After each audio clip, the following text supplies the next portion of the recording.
পশ্চিমবঙ্গ মাদ্রাসা পর্ষদ অনুমোদিত 235টি আনএইডেড মাদ্রাসার শিক্ষকদের বিকাশ ভবন ডিএমই অভিযান ও গণডেপুটেশন দেওয়া হলো মাদ্রাসা টিচার্স অ্যাসোসিয়েশনের নেতৃত্বে।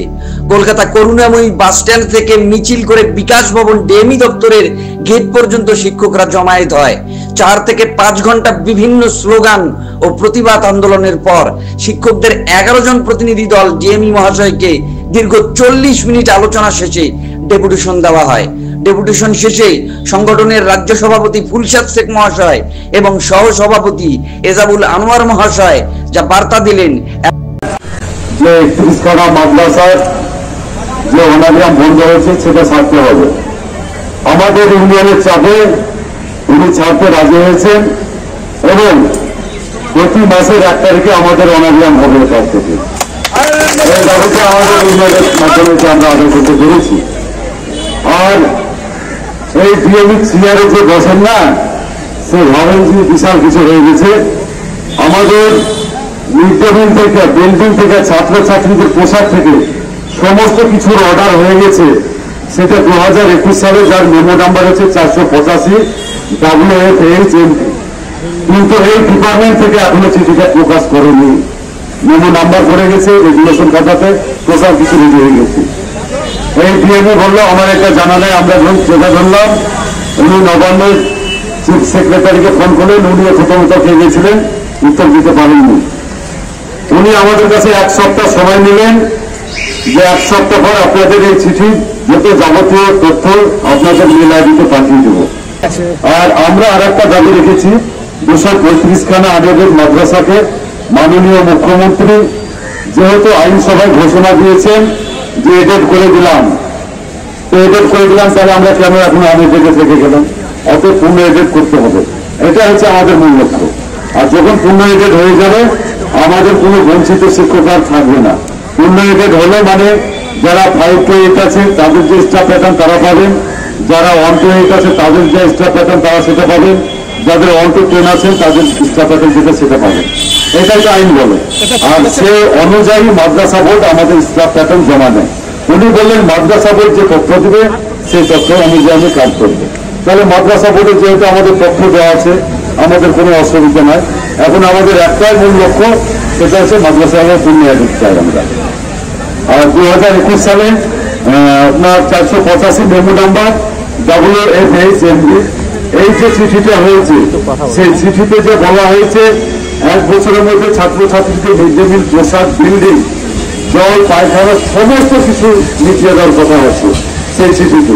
অথচ চেয়ারে যিনি আসেন হন, তিনি এখন আপনি আমাদের কত বছর হয়ে গেল আপনারা ভাবেন যে এখনো সেটা কার্যকরী হয়নি। সেই চিঠির তথ্য আমরা পেয়ে গেছি হাতে, অতএব কার্যকরী করতে হবে। সে যিনি আসে এখানে, আজকে ইনি থাক আর না থাক, এই চেয়ারটাকে আমরা সম্মান করি। এই চেয়ারে যে আসবে তাকে আমাদের দাবি দেওয়াগুলো আদায় করতে হবে টাকা। আর তাদের যে সমস্ত শিক্ষকদের এমএ অ্যাড হয়েছিল 6000 টাকা ঢুকেছে, তাদের কথা দিল যে 1 তারিখে সেটা ক্লিয়ার হয়ে যাবে। তারা যে অনারিয়াম পেয়েছে সে অনারিয়াম পাবে। আচ্ছা সাথী বন্ধুগণ, আপনারা যারা আজকের এই ডেপুটেশনে আমাদের সাথে আছেন, আমরা ডেপুটেশন থেকে এখনই বেরিয়ে এসেছি। আমাদের রাজ্যের প্রেসিডেন্ট এখন আপনাদের সামনে আলোচনা রাখছিলেন যে আমাদের আলোচনা কি হয়েছে। আমি শুধু আপনাদের সামনে জিনিসটা শুধু একটা কথা শুধু আপনাদের সামনে রাখছি। আমাদের মেইন যে দাবিগুলো ছিল, আমরা গত সপ্তাহে 16 তারিখে এখানে এসেছিলাম ডিএমির কাছে ডেপুটেশন নিতে প্রয়োজনমূলক। সেই ডেপুটেশনে উনি যে ব্যবহারটা আমাদের সঙ্গে করেছিলেন, সেই জন্য আমরা সিদ্ধান্ত নিয়েছিলাম যে এই ডিএমি যে চক্রান্ত করে আমাদের মাদ্রাসাগুলোকে বন্ধ করার ষড়যন্ত্র করে এখানে এসেছেন, তাকে যদি একটা বড়সড় কোনো যদি আমাদের এই বার্তা আমরা না দিতে পারি, তাহলে আগামী দিনে এই মাদ্রাসাগুলোর ভবিষ্যৎ আমাদের খারাপ আছে। ইনি যে চক্রান্ত করে 32টা মাদ্রাসা বন্ধ করেছেন, আগামী দিনে 122টা বা 30খানা মাদ্রাসাকে বন্ধ করে হুমকি দিয়েছিলেন, এবং যে শিক্ষকদের 6000 থেকে 12000 জন্য তাদের বেতন বন্ধ করেছিলেন ইনি। আমরা সিদ্ধান্ত নিয়েছি যে অবিলম্বে যদি 1 সপ্তাহের মধ্যে সমস্ত কিছু যদি কার্যকরী না করা হয়, এই 32খানা মাদ্রাসার বেতন 1 সপ্তাহের মধ্যে যদি চালু না করা হয়, যদি সমস্ত 234খানা মাদ্রাসার যদি বেতন না দেওয়া হয়, যাদের এমএ অ্যাডেড হয়েছিল তাদের যদি 12000 বেতন যদি যা দেওয়া হচ্ছে সেটা যদি না দেওয়া হয়, এবং আগামী দিনে যে অর্ডার 2021 সালে আমাদের গভর্নমেন্ট দিয়েছে সেই অর্ডার অনুযায়ী 234 খানা মাদ্রাসাকে অ্যাডেড করে তাদের মিড ডে মিল দেওয়া, তাদের বাচ্চাদের পোশাক যা ফ্যাসিলিটি আছে সমস্ত কিছু তাদের দেওয়া এবং বিল্ডিং গ্র্যান্ড দেওয়া, এই সমস্ত কিছু দাবি দেওয়া যদি 2021 অনুযায়ী এই সরকার যদি ইমপ্লিমেন্ট অতি শীঘ্রই না করে, তাহলে আপনাদের সামনে আমরা রাজ্য সংগঠনের তরফ থেকে ডিএমকে যে বার্তা দিয়েছি, আমরা 1 সপ্তাহের মধ্যে এই সরকারকে রাজপথে আমরা অচল করে দেব। আপনারা রেডি আছেন তো? আপনারা আরেকটা কথা শুনে রাখেন, আমরা যে 1 সপ্তাহ সময় রেখে রাজ্য কমিটির পক্ষ থেকে আজকে আমরা নিশ্চয়ই রাজ্য কমিটির বাইরে গিয়ে আলোচনা করবো, আমরা চলে যাবো, এখানে থাকবো, অবস্থান করবো। কিন্তু যদি চলেও যায় সিদ্ধান্ত হয়, তাহলে এটাও আমরা রাজ্য সরকারকে বলে যাচ্ছি, আমরা এটাও প্রেস মিডিয়ার সামনে প্রশাসনকে বলে যাচ্ছি, আমরা এটাও এই ডিএমকে বলে যাচ্ছি যে আমরা যদি এই মিড ডে মিল, এই শিক্ষকদের বেতন পরিকাঠামো, এই শিক্ষকদের বিল্ডিং গ্র্যান্ড, এই ছাত্র ছাত্রীদের সমস্ত কিছু ফ্যাসিলিটি না দেওয়া হয়, যদি আমেরিকার থেকে এডিট না করা হয়, সমস্ত যে অর্ডার আছে 2021 অনুযায়ী এই সরকারি আমলাদের কাপড় টেনে হাইকোর্টে নিয়ে যাবো। আমরা ছাড়ছি না, আমাদের হকের দাবি, আমাদের নবীর ভাইয়ের মাদ্রাসাকে বাঁচার জন্য আমরা রাস্তায় আছি। আমরা 2026-এ এই সরকারের শেষ দেখে ছাড়বো। আপনারা সবাই প্রস্তুত আছেন তো? আপনারা সবাই প্রস্তুত থাকেন।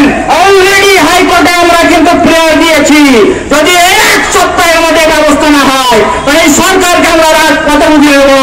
সামনে 26-এর যে ভোট আছে, সংখ্যালঘুকে হাতিয়ার করে কিভাবে ভোট নেয় রাজ্য সরকারেরা দেখা যাবে। আমরা এই 234 মাদ্রাসা শুধু না, আমাদের যত হাজার হাজার সংখ্যালঘু ভাই বোন আছে, আমরা এই সরকারের বিপক্ষে 26-এর ভোটে নামবো। যদি আমাদের ইমপ্লিমেন্ট না করা হয়, এই সরকারকে আমরা বুঝিয়ে দিতে চাই যে শুধু ভোট নেওয়া না, আমাদের হকের দাবিটাও এই সরকারকে দিতে হবে, না হলে গদি ছাড়তে হবে। 26-এ আপনাকে বলে রাখলাম। এই মুখ্যমন্ত্রীকে বলতে চাই যে আর না, অনেক হয়ে গেছে, অনেক আমাদেরকে ফাঁকি দিয়েছেন, অনেক 100% কাজ করেছেন আপনি, কিন্তু যদি এই দাবিগুলো অতি শীঘ্রই পূরণ না করা হয়, তাহলে আমরা কিন্তু আমেরিকার মাদ্রাসা আর আপনার পাশে থাকবো না। আমরা 2026-এ এই সংখ্যালঘুকে যেভাবে আপনি দুধের গাই হিসাবে ব্যবহার করেছেন, আমরা হাত পরে আপনাকে ভোট দিয়ে নির্বাচিত করেছি, আর আপনাকে আমরা 26-এ আর চাইব না আমাদের দাবির উপর নেওয়া করা হয়। আপনারা সবাই আমার সঙ্গে একমত আছেন তো? ইনশাআল্লাহ আমরা রাস্তায় আছি। যাই হোক, আপনারা একটু চুপচাপ